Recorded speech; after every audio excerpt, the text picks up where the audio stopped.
That was like, whoa! Did you see that camera? How's it going, Tiff? Welcome back. Thanks. I had a nice day off. I was doing some work, but what was kind of cool is this weekend I went exploring a couple little small towns, and I feel like that's like one of the best things you can do right now when there's not a whole lot going on. Yeah, for sure. Which small town did you visit? I went to Cedarburg and I went to Port Washington, and I think this was supposed to be when Port was supposed to have their fish days. Oh. And we went at night because we had seen a picture on TMJ4, and you got to see this sunset that we saw. We walked out to the lighthouse. Oh, look how gorgeous this was. Wow.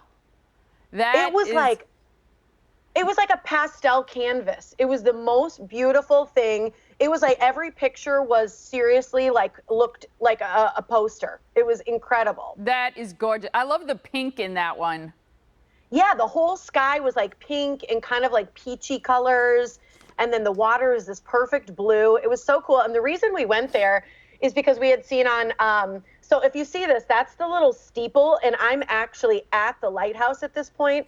If you look in the sky, I don't think you can see it, but you can tell that there's the dipper there. But we went to go see the Neowise comet because we had seen on the TMJ4 Instagram page, we had featured from a local photographer a shot that he had gotten of the Neowise comet. See it there above that same steeple. Wow. That's an incredible shot. That's an incredible shot. And I don't know if he had to boost that to be able to see it, you know, kind of do some magic with the film.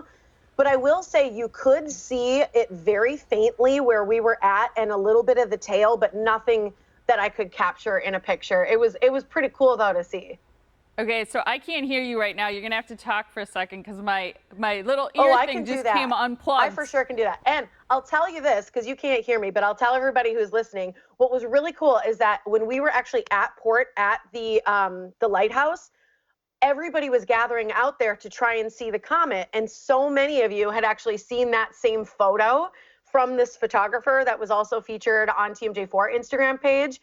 And it was super cool because we were all sitting there talking about this comet, and it was young people, it was old people, photographers came out.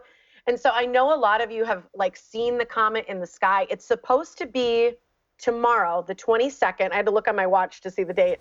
The 22nd is supposed to be when you can actually see it the brightest in the sky, so tomorrow. And this, if you take note, it's northwest in the sky. So that in Port Washington was taken from some park facing northwest. But if you're out at the lighthouse or if you're anywhere, I mean, there's been shots from this all over the world, Spain, everywhere.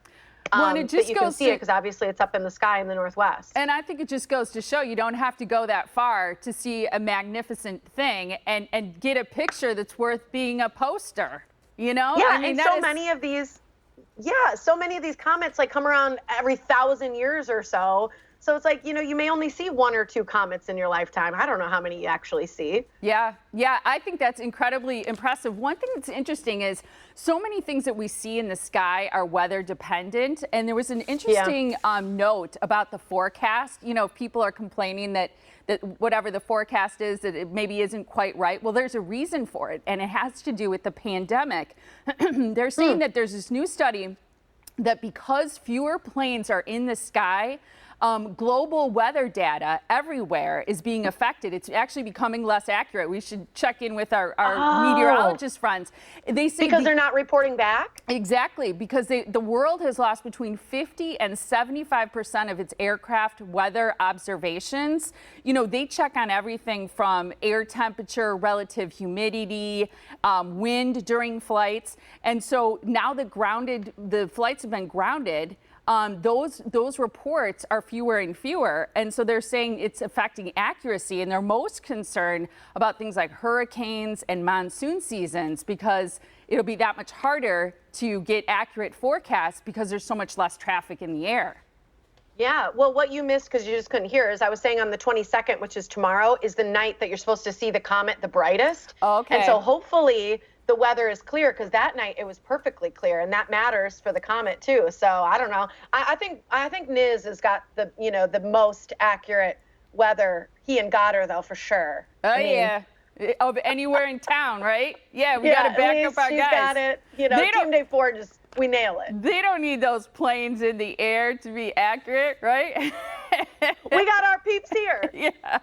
I also wanted to mention real quick, because we ran out of time, it is National Junk Food Day. So this is the day you're supposed to put aside whatever you think is healthiest for you and enjoy your favorite junk food, whether it's pizza or tacos or whatever you love. So it's our sound off question too on Facebook. We're asking you, what is your favorite junk food in honor of Junk Food Day?